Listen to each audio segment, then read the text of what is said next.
نحمده ونصلي على رسوله الكريم اما بعد فاعوذ بالله من الشيطان الرجيم بسم الله الرحمن الرحيم رب اشرح لي صدري ويسر لي امري واحلل عقدة من لساني يفقهوا قولي۔ عشاء کی رکعات کی تعداد 4 فرض۔ زوجہ نبی صلی اللہ علیہ وسلم عائشہ رضی اللہ تعالی عنہا سے مروی ہے، انہوں نے کہا کہ رسول اللہ صلی اللہ علیہ وسلم پر مکہ مکرمہ میں نماز کی ابتدائی فرضیت 2 رکعتوں کی صورت میں ہوئی، سوائے مغرب کے کہ اس کی 3 رکعتیں تھیں۔ پھر اللہ سبحانہ تعالیٰ نے حضر میں یعنی گھر پر ظہر، عصر اور عشاء کو 4 کے ساتھ پورا کر دیا۔ فرض کے بعد 2 رکعت۔ ابن عمر سے روایت ہے، انہوں نے فرمایا کہ میں نے نبی صلی اللہ علیہ وسلم کے ساتھ ظہر سے پہلے 2 رکعتیں، ظہر کے بعد 2 رکعتیں، مغرب کے بعد 2 رکعتیں، عشاء کے بعد 2 رکعتیں اور جمعہ کے بعد 2 رکعتیں پڑھی، جبکہ مغرب اور عشاء کی سنتیں آپ اپنے گھر میں پڑھتے تھے۔ ٹھیک ہے، ظہر سے پہلے 2 رکعتیں، ظہر کے بعد 2 رکعتیں، مغرب کے بعد 2 رکعتیں، عشاء کے بعد 2 رکعتیں، جمعہ کے بعد 2 رکعتیں، جبکہ مغرب اور عشاء کی سنتیں آپ اپنے گھر میں پڑھتے تھے۔ ٹھیک ہے۔ دیگر نوافل، یعنی کیا ان 12 سنتوں کے علاوہ بھی کوئی اور نوافل ہیں، یا نماز کی غیر مؤکدہ سنتوں کے علاوہ بھی کچھ اور رکعتیں ہیں؟ عاصم بن زمرہ السلولی سے روایت ہے، انہوں نے فرمایا کہ ہم نے علی رضی اللہ عنہ سے رسول اللہ صلی اللہ علیہ وسلم کے دن کی نفلی نماز دریافت کی کہ دن میں آپ کون سے نفل پڑھتے تھے۔ انہوں نے فرمایا تم ان کی طاقت نہیں رکھتے، تم اتنے نوافل نہیں پڑھ سکتے۔ ویسے حیرت ہوتی ہے نا کہ نبی صلی اللہ علیہ وسلم اتنی ذمہ داریوں کے ساتھ اتنے نوافل بھی پڑھ لیا کرتے تھے۔ اللہ ہمیں بھی توفیق دے دے۔ ہم نے کہا آپ بیان تو فرمائیں، بتائیں تو صحیح کہ کیا تھا، ہم سے جس قدر ہو سکے گا عمل کر لیں گے۔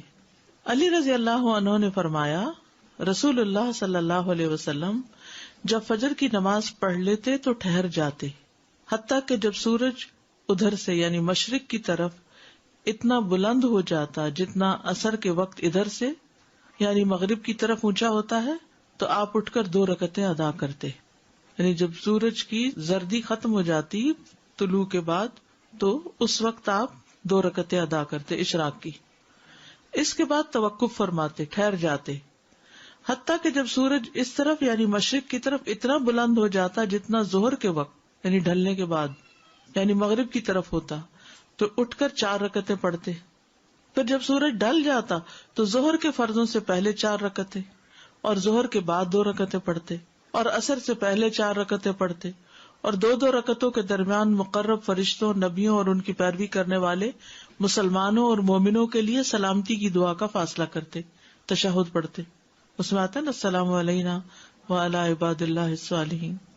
اس کے بعد علی رضی اللہ عنہ نے فرمایا یہ 16 رکعتیں ہوئی جو رسول اللہ صلی اللہ علیہ وسلم کے دن کے وقت کی نفلی نماز تھی۔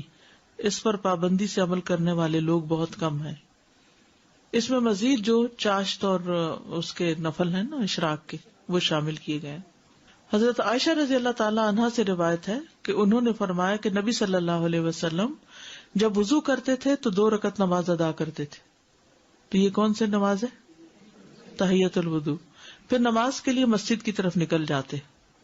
ہر اذان اور اقامت کے درمیان نماز ہے، یعنی یہ بس ایک اصول یاد رکھیے، اذان اور اقامت کے بیچ میں نماز ہے۔ عبداللہ بن مغفل سے روایت ہے، انہوں نے کہا کہ اللہ کے نبی نے 3 بار فرمایا ہر 2 اذانوں کے درمیان نماز ہے، تیسری بار فرمایا جو کوئی چاہے پڑھ لے، یعنی مؤکدہ نہیں ہے۔ ٹھیک ہے۔ عبداللہ بن زبیر رضی اللہ عنہ سے مرفوع مروی ہے کہ نہیں ہے کوئی فرض نماز مگر اس سے پہلے کم از کم 2 رکعت نفلی نماز ہے۔ علی رضی اللہ عنہ سے روایت ہے، انہوں نے فرمایا کہ نبی صلی اللہ علیہ وسلم اقامت کے وقت 2 رکعت نماز پڑھتے تھے۔ مغرب اور عشاء کے درمیان نوافل ادا کرنا، مغرب اور عشاء کے درمیان۔ انس رضی اللہ عنہ نے اللہ عز و جل کے اس فرمان کانوا قلیلا من اللیل ما یہجعون، یہ لوگ رات میں بہت کم سوتے تھے، اس کی تفسیر میں فرمایا کہ صحابہ مغرب اور عشاء کے درمیان نماز پڑھا کرتے تھے، مغرب اور عشاء کے درمیان نوافل۔ بعض لوگ ان کو اوابین کا نام دیتے ہیں، حالانکہ اوابین چاشت کی نماز کے لیے آتا ہے. یہ نوافل بہرحال ہیں، یعنی ان کی دلیل پائی جاتی ہے. اور یحییٰ کی روایت میں یہ اضافہ ہے کہ آیت کریمہ تتجافا جنوبہم سے بھی یہی مراد ہے، یعنی مغرب اور عشاء کے بیچ میں سوتے نہیں تھے، آرام نہیں کرتے تھے، بلکہ نوافل پڑھا کرتے تھے. اب دیکھیے کتنی ہمت تھی ان کی. سارا دن کام کے بعد جب لوٹے تو گھر پہنچ کے، یعنی مغرب پڑھ کے آئے، گھر پا کے پھر نماز شروع کر دی، پھر عشاء پڑھنے چلے گئے، کیونکہ لکل وجہۃ ہوا مولیھا، ہر ایک کے لیے ایک سینٹر آف لائف ہوتا ہے، اسی کی طرف پلٹ پلٹ کے جاتا ہے. تو صحابہ سب سے بڑھ کر عبادت گزار لوگ تھے، اسی لیے آتا ہے نا قرآن مجید میں تراہم رکعا سجدا یبتغون فضلا من اللہ ورضوانا سیماہم فی وجوہہم من اثر السجود. تو یہ جو قرآن میں آیت آتی ہے، احادیث اس کی عملی تفسیر ہے. ہماری زندگی میں سب سے کم امپورٹنس اگر کسی چیز کو ہے، اوور آل اجتماعی طور پہ بات کر رہی ہوں، وہ نماز ہے.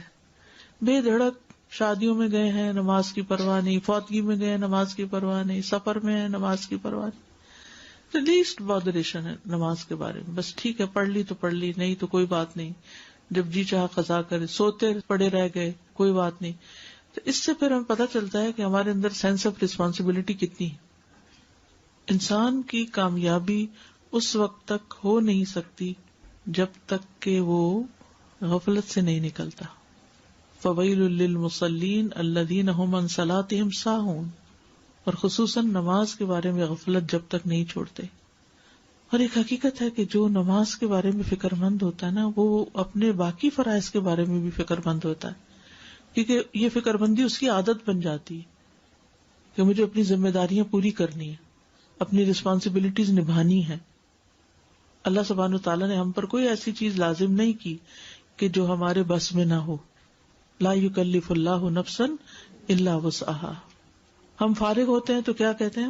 بور ہو رہے ہیں، کچھ سمجھ ہی نہیں آتا کیا کریں، کوئی کرنے کا کام ہی نہیں ہے.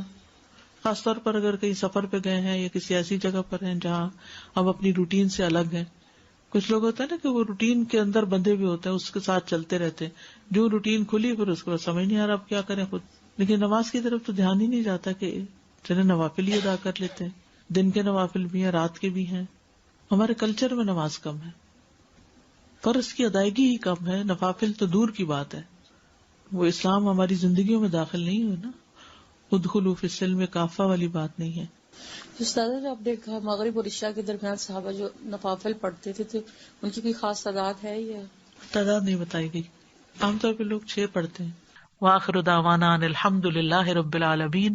سبحانک اللہم وبحمدک اشہد ان لا الہ الا انت استغفرک واتوب الیک. السلام علیکم ورحمۃ اللہ وبرکاتہ.